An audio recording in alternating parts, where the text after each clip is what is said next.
endlich bloßen ohne Feier der brennt. Regen mählich auf die großen Pit, die Ämme in die Hand. Wird ne Wohne Blas und Blase, geht's beugt men in der Nacht.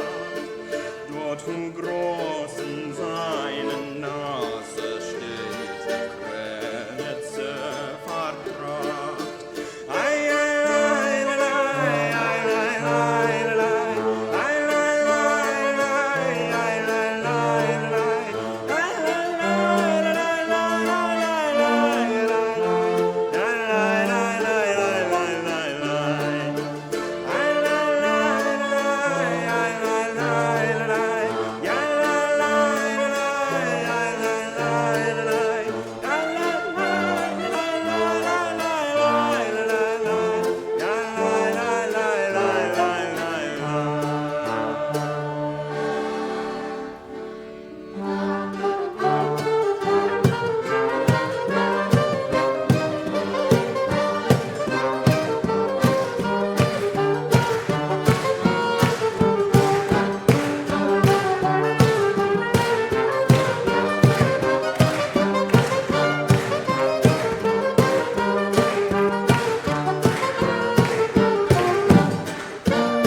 Our reading, How Do We Choose Courage? The older I get, the crankier I am about fear. My own fear, other people's fear. I can see back across decades to all the times when I have stood moving my lips soundlessly like the cowardly lion in The Wizard of Oz, while some disembodied voice thundered, "Quiet!" And way too many times I have obeyed that formless voice. Audre Lorde wrote an essay entitled "The Transformation of Silence into Language and Action" right after her cancer diagnosis. In it, she said, "In becoming forcibly and essentially aware of my mortality, what I most regretted were my silences. Times when I had waited for someone else's words. Of what had I ever been afraid? I was going to die, if not sooner, then later. Whether or not I had ever spoken myself, my silences had not protected me. Your silence will not protect you." Of what had I ever been afraid, Lorde asks, and we could give our own answers. Physical pain, loss of important relationships, emotional shunning, humiliation, failure, torture, loss of jobs or money or status, loss of comfort or privilege. And because of our fears, as Lorde says so eloquently, we betray ourselves into small silences. Sometimes I imagine Audre Lorde asking me, "Are you doing your work?" Her presence in that question brings with it all the risks she took throughout her life, crossing borders and pushing boundaries. Her life's work gives me courage to live my own.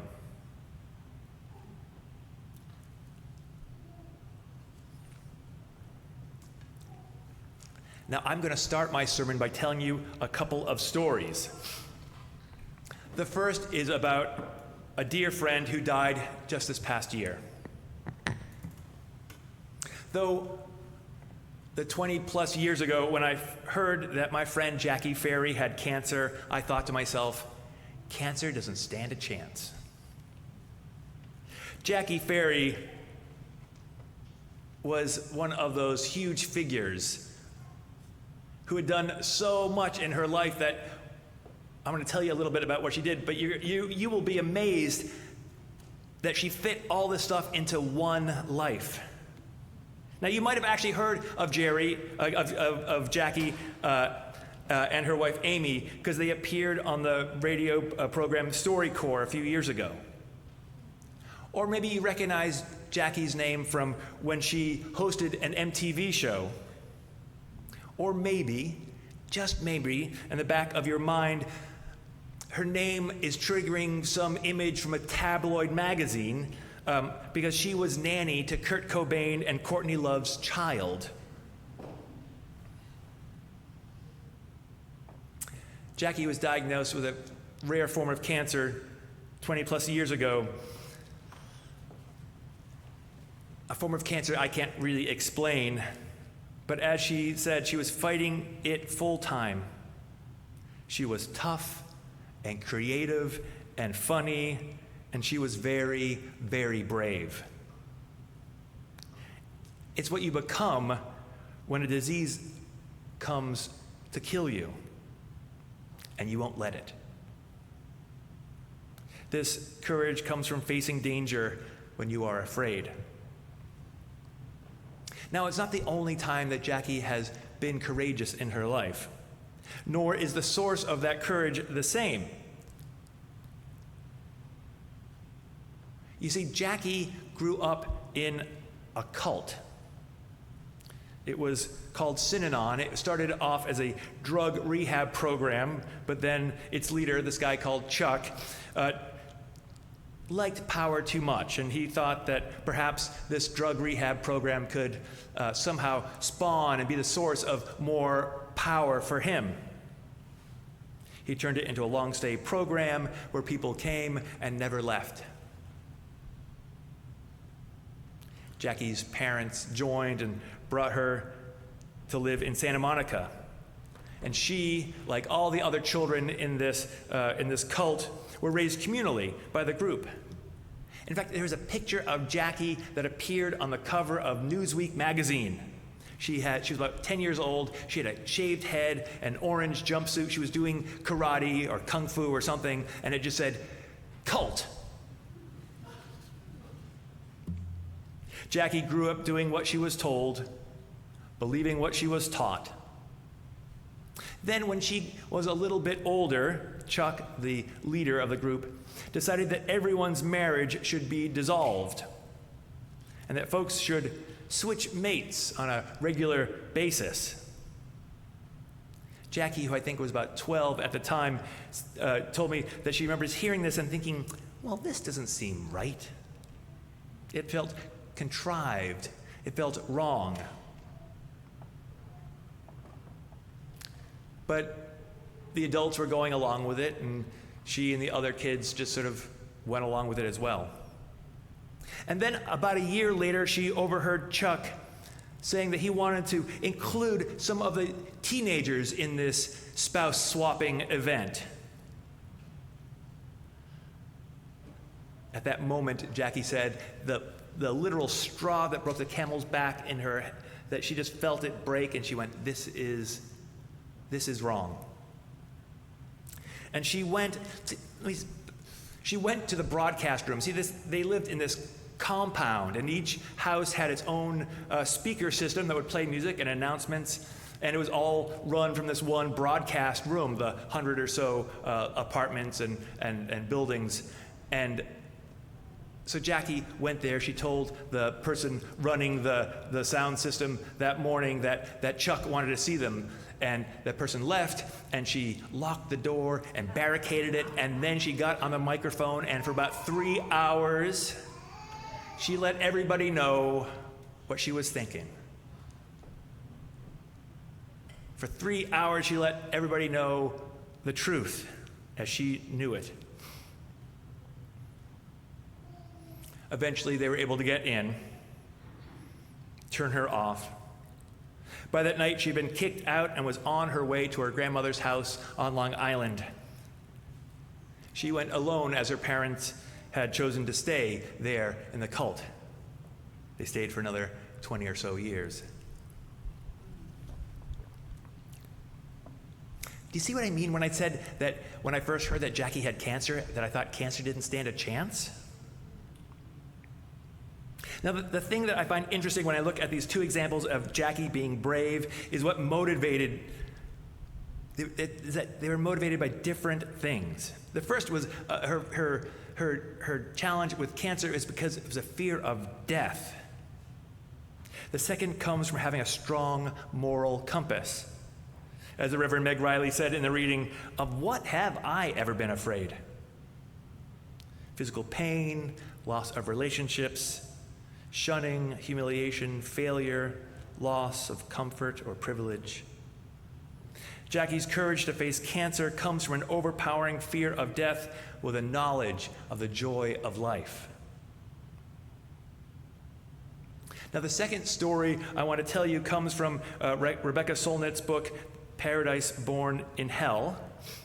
It's a story that many of you probably know at least part of, especially if you are from here in the Boston area. It's a story of the explosion in Halifax Harbor, Halifax, Nova Scotia. It was December 6th, 1917. And a collision between two ships carrying armaments to Europe for the First World War. These two ships ran into each other and set off 3,000 tons of explosions, 3,000 tons of explosives. It flattened every structure within 1 mile.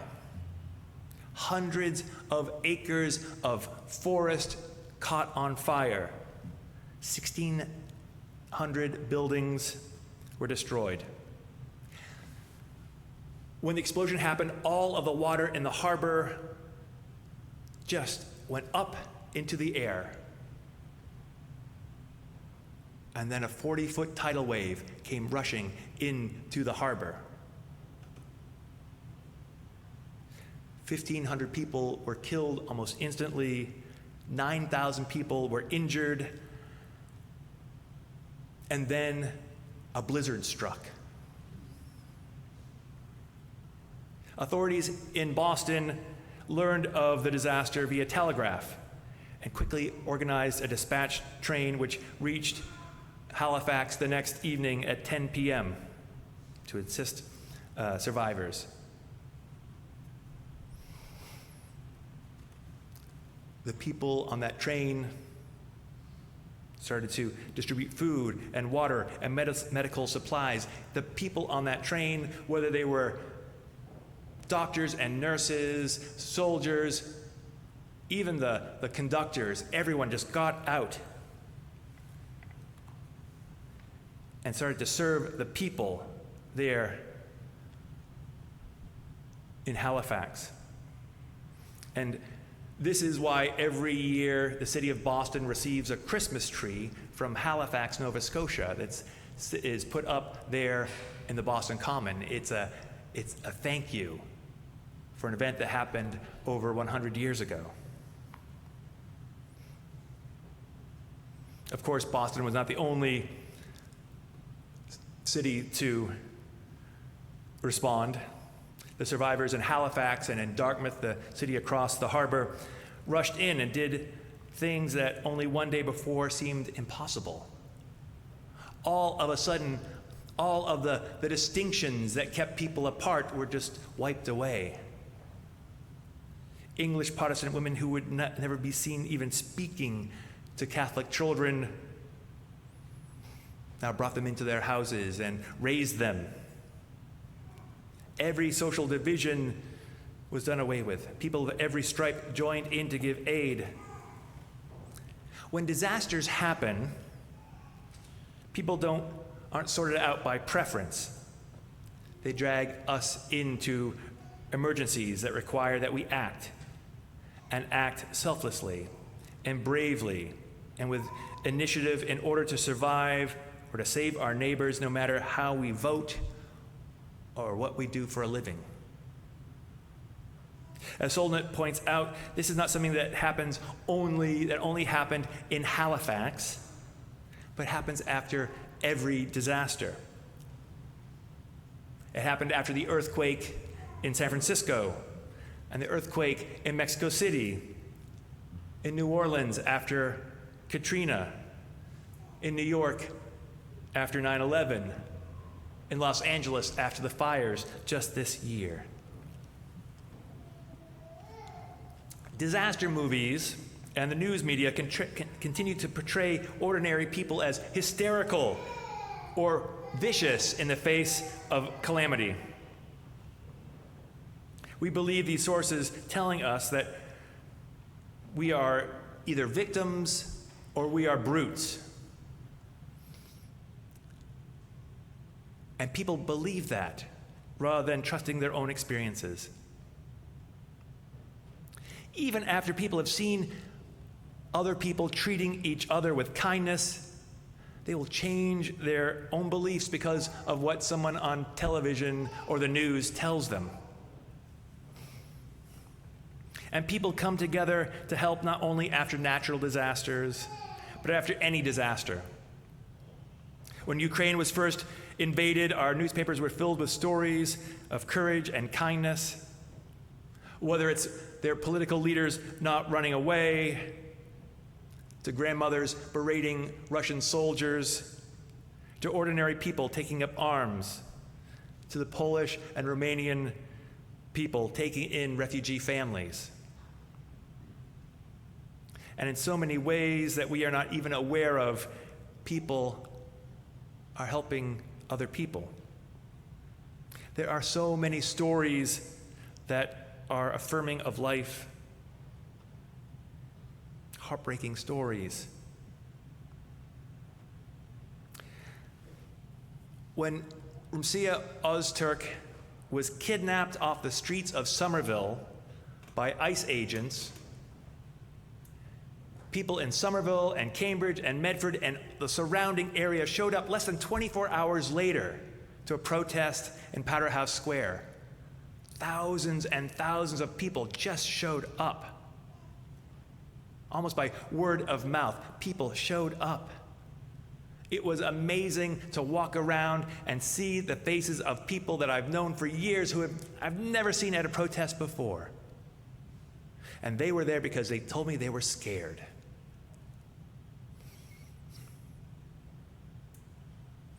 We are living in a disaster right now. This is not hyperbole. Our nation is in crisis. The military is still on the streets in Los Angeles, luckily bored out of their minds. But they're still there. And I fear things are only going to get worse. And we need to be brave in the face of this. The Reverend Galen Gingrich says, "Courage is the ability to see good afar off and take a step towards it, despite the obvious risks. It is to see evil close at hand and take steps to confront it despite our present danger. To know courage is to know a calling that is greater than fear." Let me say that again. To know courage is a calling that is greater than fear. So there is a courage that is born of a physical threat, a natural disaster, a deadly disease, an invasion by a neighboring state, or your own state, which allows someone to master fear. The other is a moral courage, also born from fear, but even more so, born from having a deep understanding of right and wrong, of being compelled to act from the place. It's what's often called having a strong moral compass. You see, courageous acts not only make us better at being more courageous, they also make us more ourselves. By going through a process of facing our fears or standing up for what we see, what we believe, we become more ourselves. Through the willingness to risk, to act from our own integrity and our own moral courage, we find something unshakable, a strength in the middle of fear, like standing on bedrock. The Reverend Christina Sprout once wrote that courage has many faces, but all of them share a truth. Courage reveals our authentic self. Or as Hemingway once said, courage is grace under pressure. Courage is grace under pressure. Courage may not always be graceful, though, but it does let us see a part of ourselves that without the act of confronting fears, we might not have otherwise seen or known it. That pressure, whatever it is that we are confronting, creates a situation in which we express who we are, who we know ourselves to be. Courage comes from someplace deep within, calling us to our best selves. Although we know that there may be painful consequences, courage calls us to do what we feel is the right thing, even if we are afraid of messing up, of saying the wrong thing, of the consequences of being out of our comfort zone. We need to practice being courageous. And let me just say, being courageous is different from taking risks. If it wasn't, we'd all be out bungee jumping.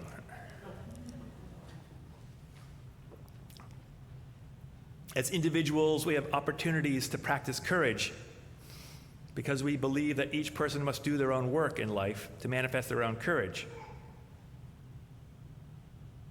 But bravery starts with the small decisions that we make every day. Bravery means hearing that voice, whether it is the voice of God or the voice of Audre Lorde.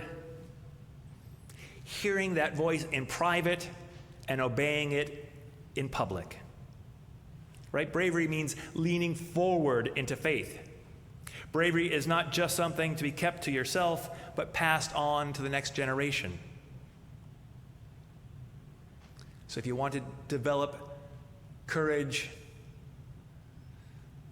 you become courageous by being courageous. So what does that mean for you as a congregation? It means that you should feed the hungry, clean up a neighbor's yard, be a vital part of your community, teach in the schools, live out your values all the time, not just on Sunday mornings. The accounts of those survivors and all those disasters demonstrate that citizens will create a paradise that they need, with people who are so brave and resourceful enough and generous enough. Those people already exist. Those people are sitting in these pews right now. People are sitting in these pews right now that you can turn to. Being part of a religious community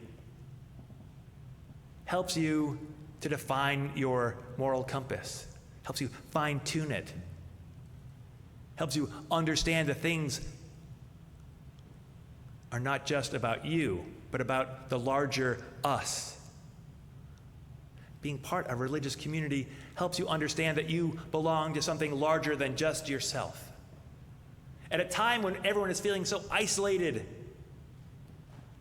when religion has almost become obsolete, yet the importance of community, of people being together, of sharing our values, of struggling against the beliefs and values of other people helps us to become better at being courageous, better at being brave, better at being ourselves. As the Reverend Gingrich wrote, courage is not just the feeling that good is invincible, nor is it the conviction that evil can never prosper. Rather, courage is a march through the fear to confront what is evil and to pursue what is good. It's the wisdom to know which direction to go and the willingness to take a step in that direction. Whatever your fear, have courage. Face the direction that you must go, then take the first step and keep marching. and keep moving and keep caring and keep loving and keep living, and go out into this world to love one another. Amen.